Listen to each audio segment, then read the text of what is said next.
तो let us start with Pythagoras theorem का question bank. पूरा करेंगे सॉल्व हर एक क्वेश्चन। मालूम पड़ जाएगा तुमको कितना सिंपल है ये सब कुछ। बहुत बहुत सिंपल है बच्चों, बहुत ज्यादा सिंपल है। तो चलो पहला एमसीक्यूज है बच्चों, पहला एमसीक्यूज करता है। Out of the given triplets which is a Pythagorean triplet. बहुत बारे क्वेश्चन तुमको आएगा। पाइथागोरन ट्रिपलेट का मतलब ये होता है हाइपोटेनस का square is equal to side one square plus side two square. मतलब जो भी पाइथागोरस थ्योरम को ओबे करेगा उसको बोलते हैं पाइथागोरन ट्रिपलेट। तो ये तुमको ऑलरेडी पता है, इसका आंसर होना चाहिए बी, क्योंकि 5 का square is equal to 25 which is equal to 3 square plus 4 square. 3 square is 9 plus 16 is 25। तो B is the correct answer बच्चों। Let us look at the next question. Out of the following which is not a Pythagorean triplet, मतलब कौन सा Pythagorean triplet नहीं है। तो आपको जो सॉल्व करना पड़ेगा बच्चों। 13 का स्क्वायर इज 169, 12 का स्क्वायर इज 144 प्लस, तो ये तो है, ये वाला भी है और ये वाला भी है। सी वाला नहीं है बच्चों, बराबर कि नहीं। और क्वेश्चन में क्या पूछा है, विच इज नॉट। अब बच्चे गड़बड़ करते हैं एग्जाम में, विच इज पाइथागोरन ट्रिपलेट, तो ए ऑप्शन मार्क कर देते हैं या डी कर देते हैं। बट आंसर है विच is not. Which is not कौन सा नहीं है। वेरी वेरी वेरी इंपॉर्टेंट बच्चों, very important. Okay, very very very important. तो बच्चों नेक्स्ट वाला देखते हैं। या सो इसमें से which of the following is not a Pythagorean triplet. तो ए और बी है, डी है, तो सी वाला नहीं है। 15 स्क्वायर इज 225, 14 स्क्वायर करके अगर देखोगे 196, ये होता है 36, तो ये 12 13 232 मैच नहीं कर रहा। तो सी वाला पाइथागोरन ट्रिपलेट तुम्हारा नहीं है बच्चों। एग्जाम में आपको डायरेक्ट बच्चों लिखने हैं, डायरेक्ट आपको आंसर्स लिखना है, ये एमसीक्यूज है। In a right angle triangle if the sum of the squares of two sides of a rectangle is 169, what is the length of the hypotenuse। अभी बहुत बचकाना समय बच्चों। देखो एक राइट एंगल ट्रायंगल है। D ना। If you see at the right angle triangle, I'll show you all, don't worry, working of it। Fourth question मैंने fourth MCQ में क्या बताया, राइट एंगल ट्रायंगल है बच्चों। लेट्स से एबीसी है, okay. And if the sum of the squares or sides of a right angle triangle is 169, ये right angle triangle है, sum of square of the sides is nothing but 169, then hypotenuse क्या होगा वो लोग ये पूछ रहे हैं। तो बच्चों सिंपल है, इन triangle ABC angle ABC is 90 degree, therefore AC square will be equal to AB square plus BC square। देखो AC square will be equal to AB square plus BC square, AB square plus BC square होता है 169। देखो taking square root, देखो AC will be equal to 13। तो आप mark कर दो बच्चों, अगर ऑप्शन में तुम्हारे 13 है या नहीं। ये रहा बी ऑप्शन तुम्हारा 13 है। The length, the rectangle having a length of 12 centimeter and the length of the diagonal is 20 centimeter, then what is the length of the other side। Okay जी, वेल जी, क्या बोला है fifth question. in a right angle sorry a rectangle having a length of 12 centimeter, एक rectangle है,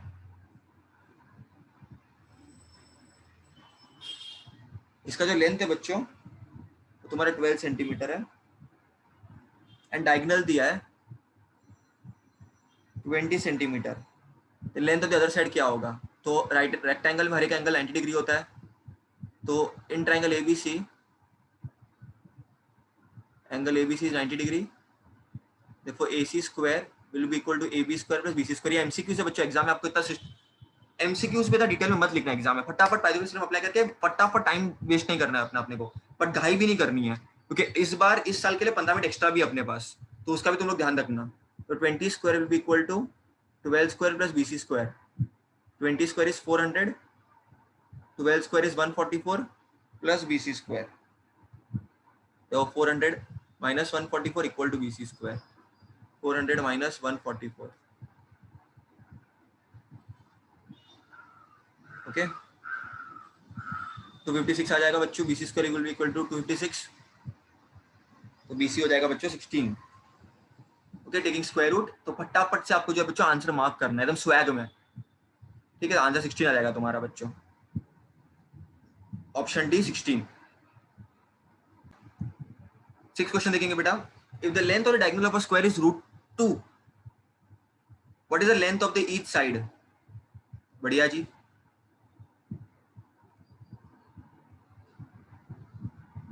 square है, उसका diagonal है √2, लेट्स से ABCD 90 डिग्री होता है ना, क्या सब साइड्स इक्वल होती है, तो अगर ये x है तो सब x होंगे, तो साइड क्या होगी, इसका डायरेक्ट फॉर्मूला भी है लेकिन तुमको पाइथागोरस थ्योरम अप्लाई करना तो कर लो चुपचाप। Therefore AC square will be equal to AB square plus BC square, AC is √2 का square, AB x square plus x square, का square is 2 is equal to x square plus x square is 2x square, 2 cancel, तो 1 will be equal to x square, तो x will be equal to 1, अगर हम square root ले तो option इसका answer आना चाहिए 1, विच इज C वाला आंसर, C वाला option 1। Late us look at the next question, 7th question, बिना कोई टाइम पास किए फटाफट अच्छी तरह से हम लोग करना है। If the length of the diagonal of a rhombus are 60 centimetre and 80 centimetre, what is the length of the side? तो again let us see this question in a systematic manner. Rhombus से बच्चों को जिस तरह से rhombus दिखता है, आपको रोम्बस की प्रॉपर्टीज पता होनी चाहिए और कुछ नहीं, 9 पे तुम लोगों ने पढ़ रखी है बच्चों, नहीं पढ़ा है रिवाइज नहीं किया है कोई टेंशन नहीं है, ध्यान दो। तो एक रोम्बस है बच्चों, ओके, एक रोम्बस है बच्चों, और बोला है लोगों ने कि रोम्बस का डायगोनल कितना दिया है लोगों ने, 60 एंड 80 सेंटीमीटर, तो टोटल 60 दिया है। अब तुमको पता होना चाहिए in rhombus diagonals bisect each other, तो ये पूरा 60 है तो 30 होना चाहिए, ये पूरा इन्होंने 80 सेंटीमीटर दिया है तो ये आधा होना चाहिए बच्चों 40 सेंटीमीटर। कोई बच्चा जिनको नहीं भी पता होगा ना प्रॉपर्टी, वो फिगर आउट कर लेगा। और रोम्बस में क्या होता है बच्चों, diagonals are perpendicular bisector of each other, मतलब 90 डिग्री एंगल बनाता है ये, और तेरे को साइड निकालने बोला है लोगों ने।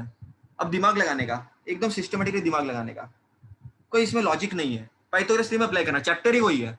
तो therefore AB square will be equal to, यहाँ पर O ले लो चलो, OA square plus OB square, तो 40 स्क्वायर प्लस 30 स्क्वायर, 1600 प्लस 900, 2500, therefore AB will be equal to taking square root, if you take square root बच्चों you will get, कौन सा 7th वाला क्वेश्चन है ना, हाँ, तो आपको 50 मिल जाएगा बच्चों। तो लेट अस सी 50 ऑप्शन में है कि नहीं कुछ, अगर है तो अच्छी बात है, नहीं है तो हाँ 50, ओके, सो 50 तुम्हारा आंसर आ गया है बच्चों। 8th, हाँ। if the length of the sides of a triangle are ABC, A square plus B square is C square, Pythagoras theorem ही लिखा है चुपचाप से लोगों ने। पाइथागोरस थ्योरम किस में होता है, राइट एंगल ट्रायंगल में होता है, तो सवाल ही नहीं है कुछ और होगा। ऑब्ट्यूस बोल रहे हैं, एक्यूट बोल रहे हैं, इक्विलैटरल, को लॉजिक ही नहीं है। A square plus B square is equal to C square, ये पाइथागोरस थ्योरम की निशानी है, तो ऑब्वियसली राइट एंगल ट्रायंगल की बात कर रहे हैं लोग, पढ़ेंगे। तो बच्चों नेक्स्ट क्वेश्चन जब हम देखेंगे 9th वाला question, in triangle ABC, AB 6√3, AC is 12, BC is 6, दिमाग खराब हो गया सर, ये तो बहुत खतरनाक एमसीक्यू, बहुत सिंपल है बच्चों, ध्यान दो सब जन। अपने क्वेश्चन बैंक को हमेशा आगे रखो, जितना हो सके इसका प्रिंट आउट ले लो तो वो बेटर रहेगा। अब ध्यान दो, 9th वाला क्वेश्चन है बच्चों तुम्हारा, क्या बोला है लोगों ने, इन triangle ABC, AB is equal to 6√3, AC is 12, BC is 6 centimetre, then angle A क्या होगा। सर ये तो क्या बात हुई बच्चों, हम बात कर रहे हैं पाइथागोरस थ्योरम की, तो ऑब्वियसली राइट एंगल ट्रायंगल तो होगा ही बच्चों, उसमें कोई दो राय नहीं है। अब दिमाग लगाओ, सबसे बड़ा वाला कौन सा है, साइड है, AC है, तो hypotenuse is the longest side, तो तुमको पहले चूज करना है। ऐसे टाइप क्वेश्चन में फिगर दिया नहीं है तुमको क्वेश्चन में, तो तुमको सोचना है हाइपोटेनस क्या होगा, तो सबसे बड़ा होगा। AB तो छोटा है, BC छोटा है, बड़ा तो AC है बच्चों, तो AC तुम्हारा हाइपोटेनस हो जाएगा, बच्चा B तुम्हारा AC, ये लोगों ने 12 लिख के रखा है, AB 6√3 है, और ये 6 सेंटीमीटर है BC, ये 90 डिग्री होगा तभी तो हाइपोटेनस है। अब दिमाग लगाते हैं, एंगल ए कितना होगा बच्चों, सोचते हैं, समझते हैं अपन बच्चों, एकदम सिंपल तरीके से समझने की कोशिश करना, एकदम आसानी से, एकदम कोई बड़ी बात नहीं है इसमें एक्चुअली, एकदम आसानी से समझना।